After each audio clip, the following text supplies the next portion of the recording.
Hello everybody, and welcome back to our channel. We are so glad you could come back. Tonight or this evening we're in a little bit of a rush to take this hard maple tree down. It's 15 inches in diameter on the base.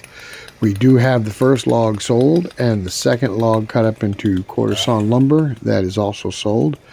But we have to get this tree down before it gets dark because, as you know, sawing a tree down after dark can be just a little bit dangerous. Once we get the tree down, we can get it out of here after dark. We can buck it up after dark, but like I said, it has to be on the ground before dark. Okay, this is a very nice maple tree.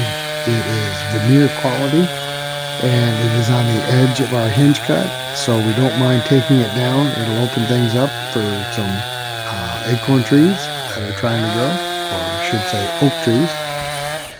So let's take this down and let's hope everything goes right. Unlike the last time we had a camera sitting back away from the tree, we do not want to take out this camera, and we do not want to take out another tripod. We have enough junk tripods and one junk camera. Alright, watch how we expertly take this tree down. Notice I used the word expert. In case you were wondering, yes, we're using a wedge, and yes, the chain is sharp on the saw. Watch how fast this tree falls. It's incredible.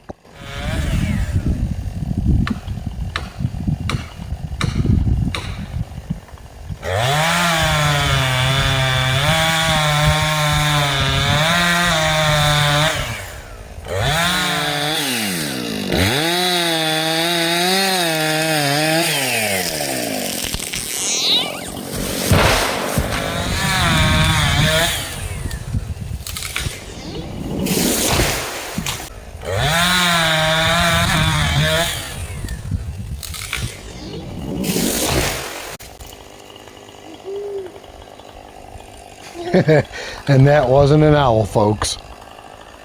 That was Tim. Alright guys, we're going to push this bucking through real quick, and we'll get back to you when we get the logs out, start taking them out and sawing them up. It is getting dark quick.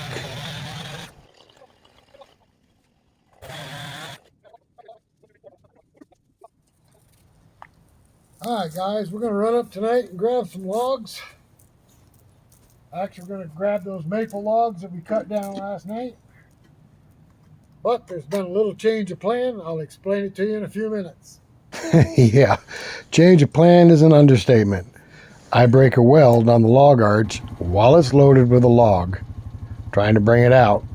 And I tell you, it got kind of tricky at times because once you break a brace on the log arch, it gets pretty springy. Especially trying to tow 1,000-pound logs over rocks and stumps and holes. This particular buyer, when he buys a log from us, he buys it green. And the reason he buys it green is he bucks the log up, splits it to keep the long grains together to build Windsor chairs. Very important that the log is green. As soon as we got out of the woods from dropping the tree, I got a phone call, and it was the buyer of this log. Unfortunately, he had an emergency come up and he won't be able to get the log next week like we had planned. This time of year, the sap has fallen out of the trees. They've gone into a dormant state, and this is the time of year this tree will be as dry as it ever will be. So what we plan to do is we will coat the end of these logs with a latex paint to seal them and hopefully keep the moisture inside the log as long as possible. By coating the end grains where you've cut it with a saw with anchor seal or latex paint, it slows the drying process down quite a bit. We prefer latex paint over anchor seal, and the reason we prefer latex paint over anchor seal is we have a friend that paints houses, and he has paint left over all the time, and the customers don't want the paint, so instead of taking it to the dump, he gives the paint to us. So the paint is free. Anchor seal comes in 5-gallon pails, and it is kind of expensive, just a little bit pricey to paint on the end of logs in my opinion. But I've said it before and I'll say it again, if it's free, it's for me.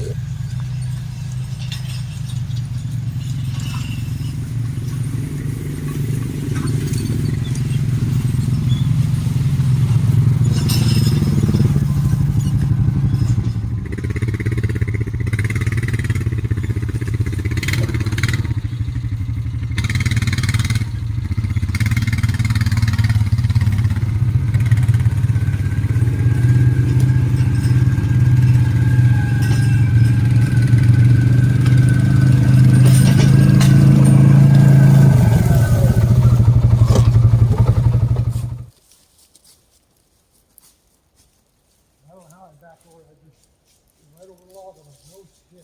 Just rolled over the top of it? No. You went right over it. It's like you made me that way. It wasn't on purpose, I can tell you that.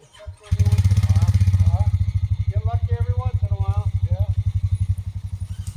I want to get out of here.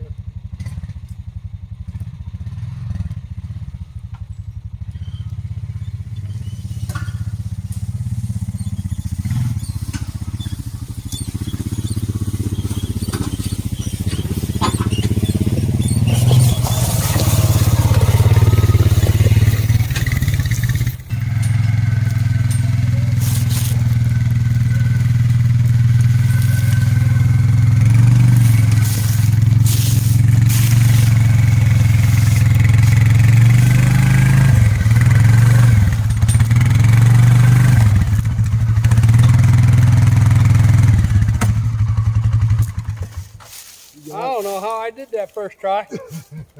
I just don't know how I did that.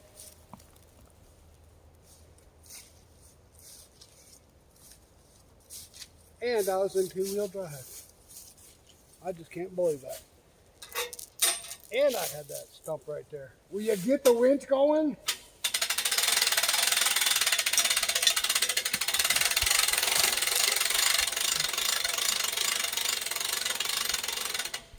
Okay.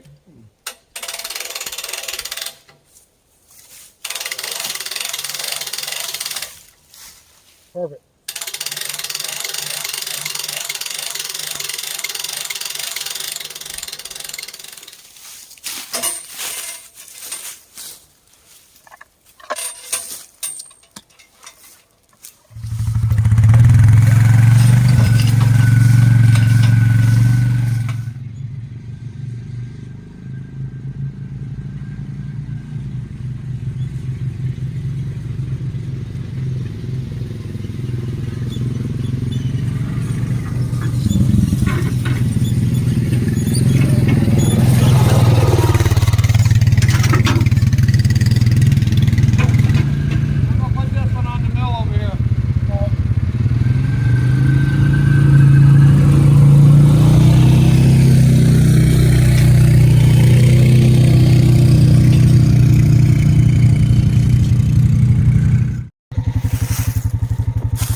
As you can see, it's getting dark early here. We're doing some nighttime logging.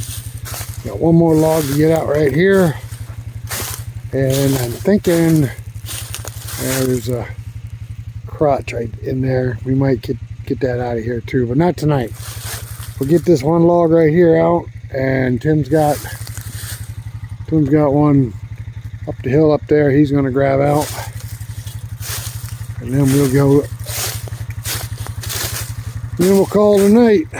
All right, you can see we are using the Woobin lights. These are our favorite headlamps.